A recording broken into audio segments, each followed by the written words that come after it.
எதன் கண்ணே நிலையாகி இருந்திடுமே உலகமெல்லாம் எதனவெல்லாம்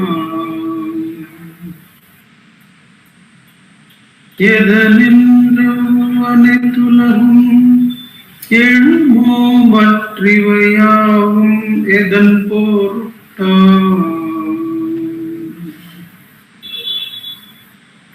எதனாலில் வையமெல்லாம் எழுதிடுமே எல்லாமும் எதுவே ஆகும்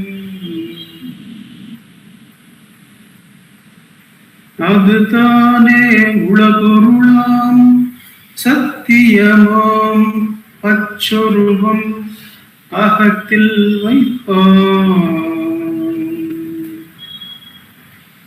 நமோ Ramana. That is the Mangalam Shloka taken from Yoga Vasishtam and translated for us by Bhagavan. And today for our meditation we are taking up the verse on the sadhana, the upasana prakarana of Ulladu Narpadu Anubandham. This is verse number 25. அகில உபாதி அகன்ற அறிவே தகமத் சிவமென்ற நிசம் அகத்தே அகலாத்யானம் அதனாலகத்தின் அகிலவாசக்தி அகற்று அகில உபாதி அகன்ற அறிவே தகமத் சிவமென்ற நிசம் அகத்தே அகலாத்யானம் அதனால் அகத்தின் அகிலவாசக்தி அகற்று. This is the sadhana shloka or the upasana shloka. Since the verse is about dhyana, agala dhyanam, so the sadhana suggested in the verse is dhyanam. However, we are going to touch upon three aspects from this verse with Bhagavan's grace. Akila Upadi Akandra Arive, that is one. Ahamat Chivaman Ranisam Ahate Adala Dhyanam, that is the second point. Adanal Ahatin Agilava Shakti Agatru, that is the third. And how is self-inquiry connected with this dhyanam? These are the areas we are going to touch upon so that there is a relevance to our practice of self-inquiry. So we start with the verse. Akila Upadi Akandra Harive. Upadi means limiting adjunct. Sadhguru Swami says, I am is the limitless self. I am so and so is a limiting adjunct, says Sadhguru Swami. The limiting adjuncts are many. Now we can begin with the example of how the waking, dream and deep sleep can be limiting adjuncts on the arivu, the consciousness. Akila Upadi Akandra Arive. So that consciousness which is freed of all the adjuncts. That is the first part. Now, When we take the waking dream and deep sleep, which Bhagavan takes up again and again in his Upadeshas and the talks, that these three are upadhis to the consciousness. When we look at that, there is a question by Samuel Cohen in the talks with Sri Ramana Maharshi, where interestingly he asks her, see, in the waking state we are able to do self-inquiry or we are able to do sadhana, but even in the dream state there is this mind. Now, how am I to do sadhana in the dream state? How to remove that upadhi? How to remove the upadhi of dream state? Bhagavan in his answer, Munagal Venkatramaya notes, is that he doesn't reply immediately, this question having come from Kohan, and then by and by Bhagavan gives the reply that you are told to do the holding of the eye in the waking state, in the Jagrat, in the present moment, in the Jagrat, in the present moment, leaving that this moment you are wasting on the thought, how am I to do sadhana in the dream state? Whereas, if you find out for whom is this waking state, for whom is this Jagrat, then it will also be clear to you for whom is the Swapna or dream state and for whom is the Sushupti, the deep sleep state. And once you find out the self, the one for whom these three states exist, then the three states will pass by the one consciousness, the one unchanging consciousness, which will remain as a witness of the Jagrat, Swapna and Sushupti, says Bhagavan in that talk to Samuel Cohen. Now, we can also look at it from how beautifully Bhagavan has covered this aspect in self-inquiry, the Jagrat, Swapna and Sushupti. When we are sitting for self-inquiry in Jagrat, what Bhagavan says? Bhagavan says, treat the Jagrat like a dream and start looking at your thoughts as they arise. That means literally Bhagavan has asked us to transcend the sensory to the conscious dream of thoughts.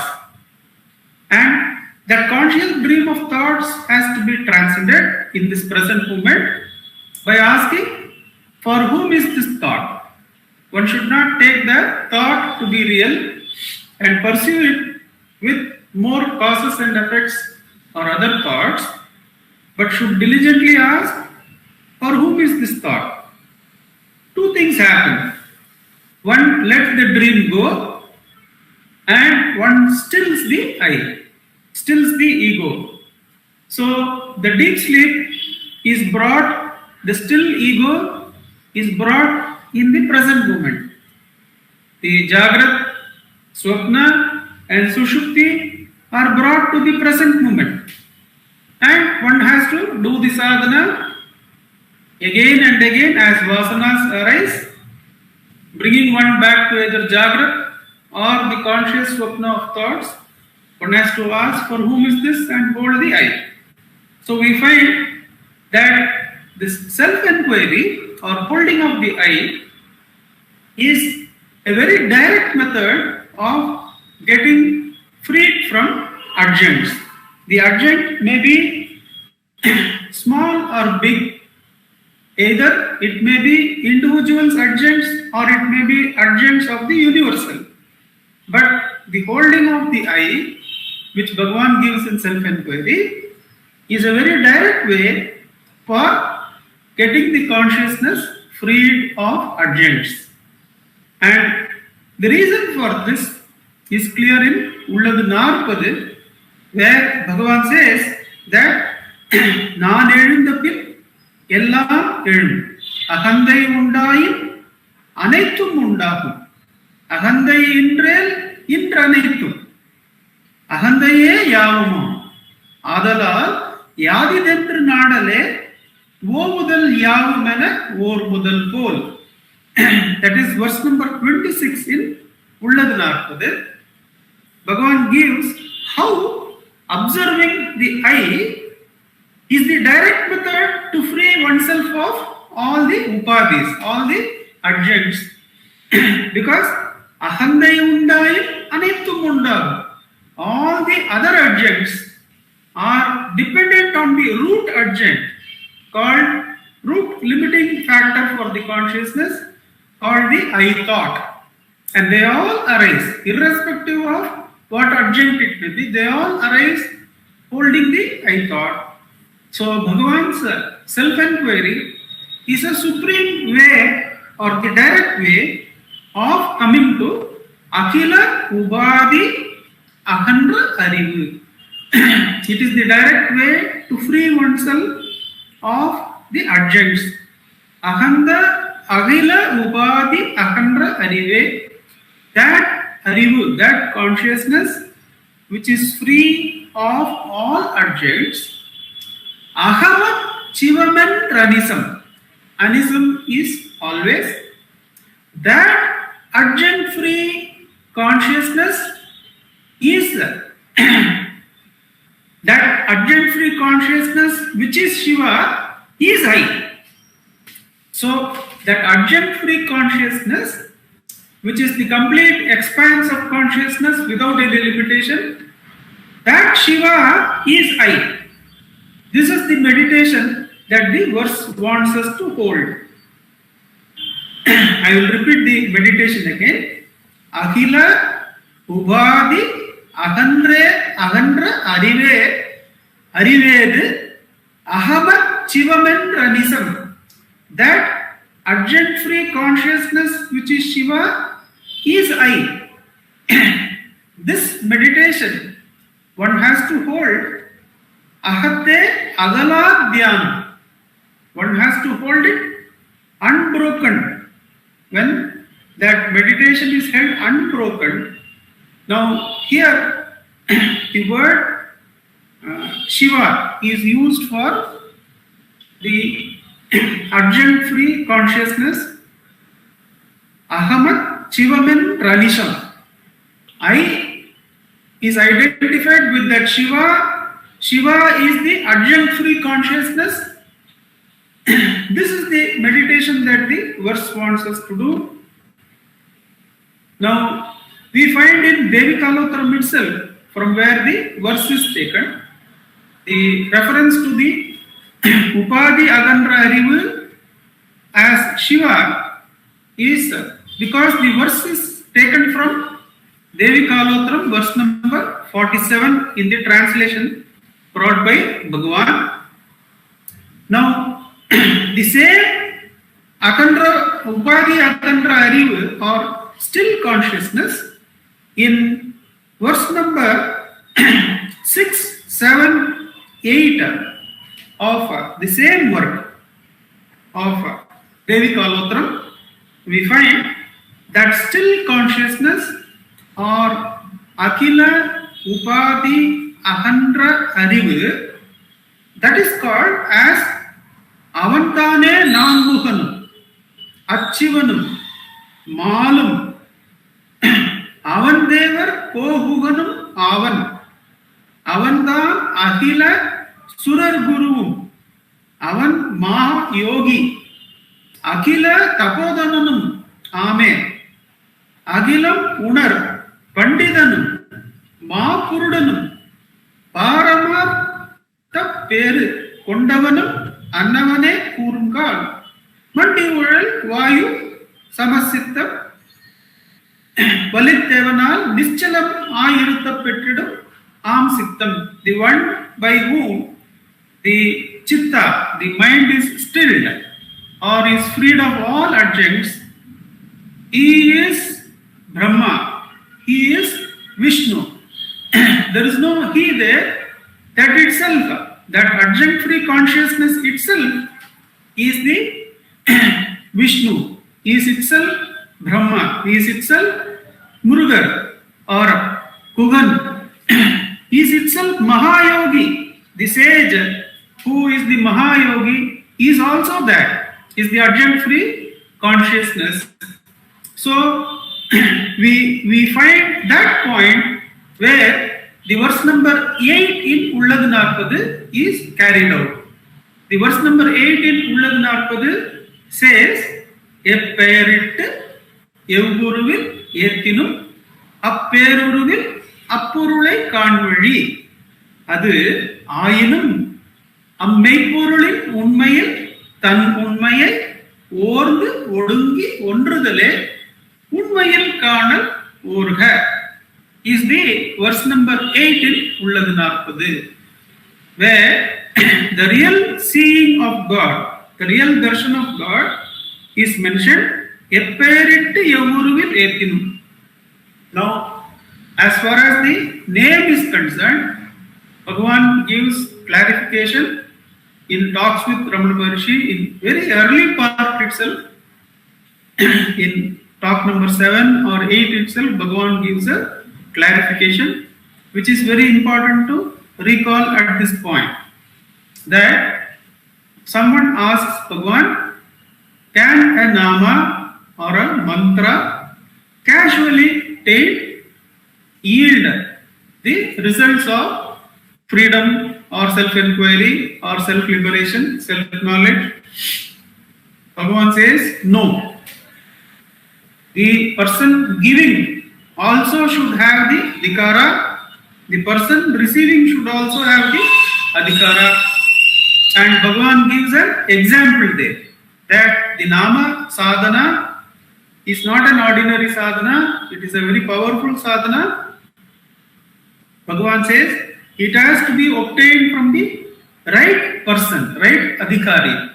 And he goes ahead and gives us the example of a mantri, a minister, and his king. The king is now visiting the minister, and he is told that the minister is doing his daily Sandhya Vandana, the Gayatri mantra, and the king is interested to know what is the sadhana about. And as soon as the minister comes from his prayers, the king asks, what is it that you were doing dhyana about? And the minister says, it is the holy Gayatri mantra. And the king says, why don't you tell me that? Then minister says, I am only practicing, I am not an adhikari of the mantra yet. I am not allowed to give upadesham on this nama. Then incidentally the king goes to some other adhikari purusha and learns it.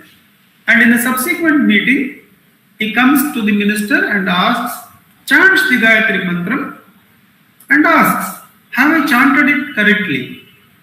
The minister says, the words appear to be correct, but I don't have the authority to confirm your mode of chanting. Only your guru who has given the upadesha has the right. The king says, no, this cannot be true. I am not able to understand that. Then the minister very seriously orders the sentry who has come with the king to arrest the king. He gives command, arrest the king. And he repeats it. First time or second time, the king feels something humorous is happening. But when the minister repeats again and again, the king gets wild and says to the sentry, you hold the minister and arrest him.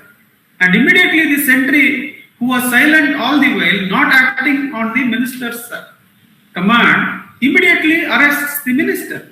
And the minister laughs and says, see, this is the proof. Now the king says, what is the proof? See, the mantra was the same. But when I said it, the action did not take place. But when you said the mantra, arrest him, immediately the action took place because you had adhikara over it. It is the same with the namas, the mantras, it is. But this is the point where that nama sadhana also comes and merges into the upadi ahandra arivu. In this verse, where self-inquiry meets the nama sadhana, and Bhagavan says in nama sadhana also, one will be brought finally to the self, and one will have to ask, who is the one who is experiencing the Akhanda Nama going on. So we have come to that point, that Akhanda, Akila, Upadi, Ahandra Arivu, that adjunct-free consciousness is called, which is called Shiva, is I. This is the meditation one has to hold continuously, unbrokenly. Then comes the key part in this verse. The same experience, what it does, it removes all the attachments. Adanal, because of that continuous dhyana, ahatin, the egos, akila, asakti, all attachments, agatru. I'll repeat the whole verse in English. That adjunct-free consciousness, the Shiva, is I. Hold this meditation unbroken in the heart and get freed from all the attachments that hold the ego. Akila asakti ahatru. We find that this holding of the adjunct-free consciousness removes all the attachments. There is an interesting presentation of two more verses, verse number 26 and 27, where Bhagavan gives that itself sadhana, as sadhana, that is the detachment and self-inquiry going together as the sadhana. But in this verse, that is not the sadhana. The sadhana is only holding the adjunct-free consciousness, which is the same as the practice of self-inquiry, taking the I thought to the source. We found that holding self-inquiry is the direct way to get rid of all adjuncts to the consciousness, because the root adjunct is addressed. Now, having seen that, the verse says, get freed from all attachments. Is that a result that is being pointed out? Obviously, it cannot be a result, because even in Karma Yoga, when we start, the karma itself is freed of any motivation for results. The karma has to be whole and done for its own sake. It cannot be for something outside of it.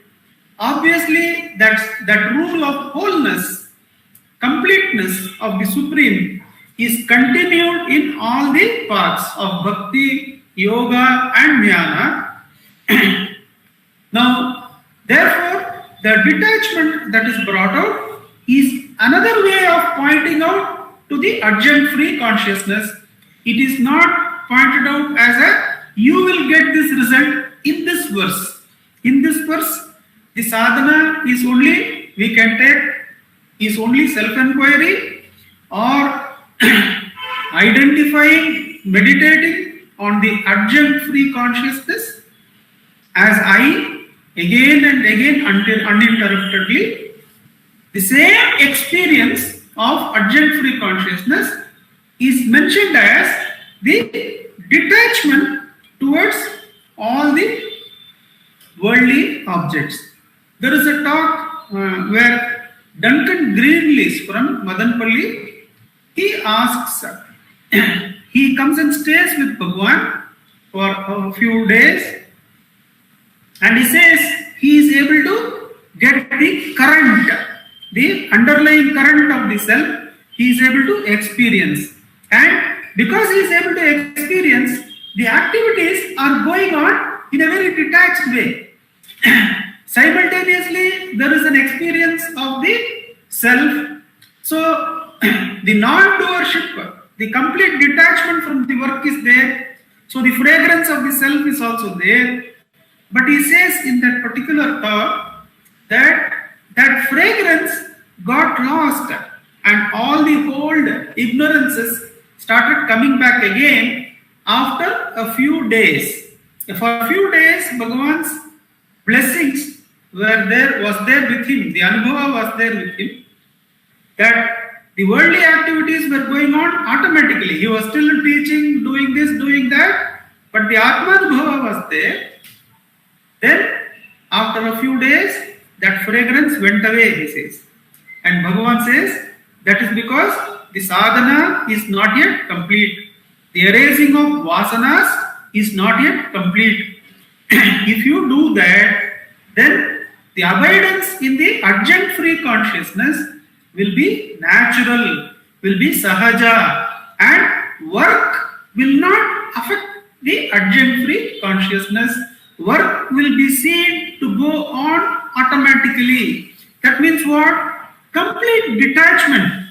One is not going to run away from work allotted, but there is this complete detachment from the work, which is actually given as sadhana in verse number 26 and 27. In verse number 26 and 27, Bhagavan takes from Yoga Vasishtam and says the instructions from Vasishta Muni to Sri Rama as to how the Atmajnana or the self-attention can go hand in hand with detachment.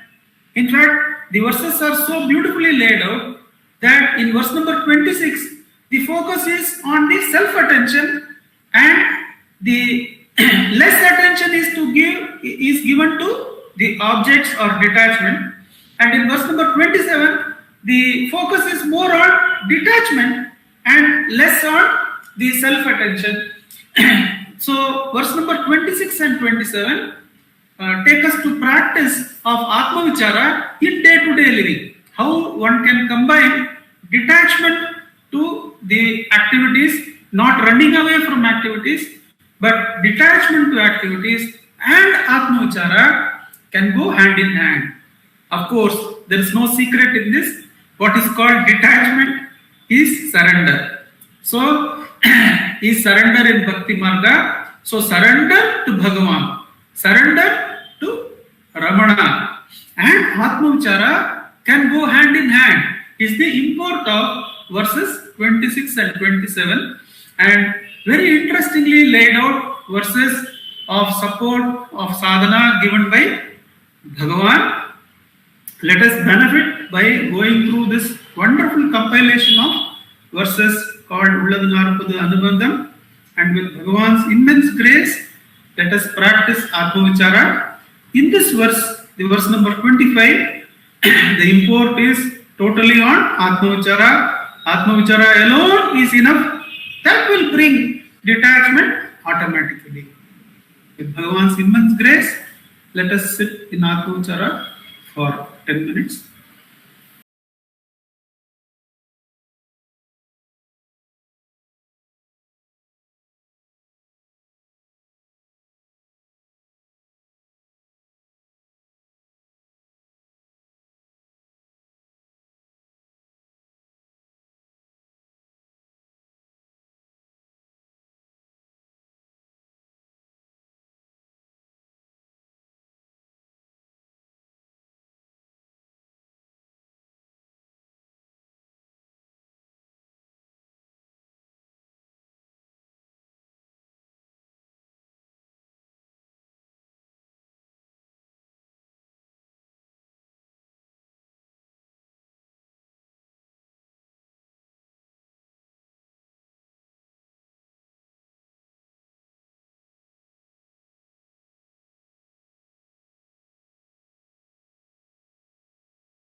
Namo Ramana. Namo Ramana. Namo Ramana. Bhagavan has started his Aksharamanamale with the essence of today's verse, which he blessed us with in Anubandham, that Shiva is the self. So in Aksharamanamale he says we should meditate on Arunachalame Aham. Ahame Arunachala. And that is liberating. And to meditate on that, and he says in Appadam song and in many places, in Upadesha Saram also, the necessity for continuous practice, Ajyadhara, Santatam Shalipara Santoshamagave. He emphasizes the one important thing we can look at in Bhagavan's method is, of course, the beauty of self-inquiry, but also simultaneously to keep on doing Santata. And how can we keep on doing something? We'll keep on doing something if we have love for it. If we have love, it will become continuous. So we must have love for Bhagavan. We must have love for him. Then we will have faith in him, and we will have love for his words, in his guidance through self-inquiry. We will have love for it. When we have love for Bhagavan, we will automatically have love for his words. So to cultivate love for somebody, we have to be associated with that person. The more we become associated with something, the more we pay attention to it, the more we grow to love it. In order to be associated with Bhagavan, we meditate upon his words, in his works. In order to be associated with Bhagavan in the best way, we sit down and make our attempt to connect with him as Arunachalame Aham through self-inquiry. And externally, Bhagavan says, we offer Kaya Vang Manaha. Through the body, we offer worship to Bhagavan. We do the puja through the Ashtottara puja. And while doing the puja, we chant his name. We chant his name in its many glorious manifestations. And then we do chintana. We meditate upon his life even as we chant his name. In this Ashtottara, all the facets of his life are highlighted by Vishwanatha Swami, so we meditate upon that. And then we continue to chant his works. We chant meditatively, we will chant the Aksharamanamale. So first, we will connect to Bhagavan, having connected to him within through self-inquiry. We will also connect it to him through the body and through the speech.